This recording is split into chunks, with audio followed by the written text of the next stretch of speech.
খাট তো একখান কিনা হয়ে গেল। খালি খাট কিনলে কি আর হচ্ছে কান হবি, খাটের সাথে এখন হলো কান জাজিম, এখন তো আর জাজিম চলে না, এখন হলো কান ম্যাট্রেস, তো ম্যাট্রেসও নেওয়া লাগে। সেই লাগি পাশেই ছিল একটা ম্যাট্রেসের দোকানে, সেই ম্যাট্রেস দেখি ওই দিন একটা ম্যাট্রেস নিলাম। আর এই জায়গা আবার আমি তোমার ভাইয়ারে করছিলাম যে আমার খাটের উপরে কিছু ছোট ছোট ফুলের টপ কিনে দিবি, আমি খাটের স্ট্যান্ডের পর সাজাবো। তো কইলো যে ঠিক আছে, একদিন সময় করি আমরা হচ্ছে 99 মার্কেটে যায়া ওইগুলি কিনবো না। তো এই যে কোন খাটটা নিলাম সেটাও তো আপনারা দেখি ফেলাইলেন এই জায়গায় তিনি।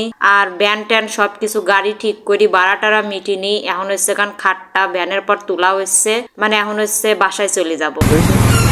আমার সেই মাথা ব্যথা হচ্ছে, ভাল লাগতেছে না। মাথা থাকলে ব্যথাবেই, বুঝছেন? মাথা থাকলে ব্যথাবেই।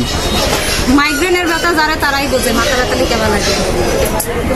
তো আমার হচ্ছে মাইগ্রেনের ব্যথা আর হিজাব বাঁধিছে, ভিজা চুল, আমার প্রচন্ড মাথা ব্যথা ছিল, সেইটাই বলতেছিলাম। আর এই খাট সবকিছু বাইদি টাইদি এর উপরে ম্যাট্রেস নিয়ে তোমার ঘরে ভাই আর হচ্ছে বাড়িতে পাঠা দেবো, বুঝছাও। আর আমি, আমার বাবা, আম্মু, ভাই এরা হইলো আবার একটু গড়বো, মানে ভিতরে মার্কেটে গড়বো হচ্ছে গান একখান চার্জার ফ্যান কিনার লাগি।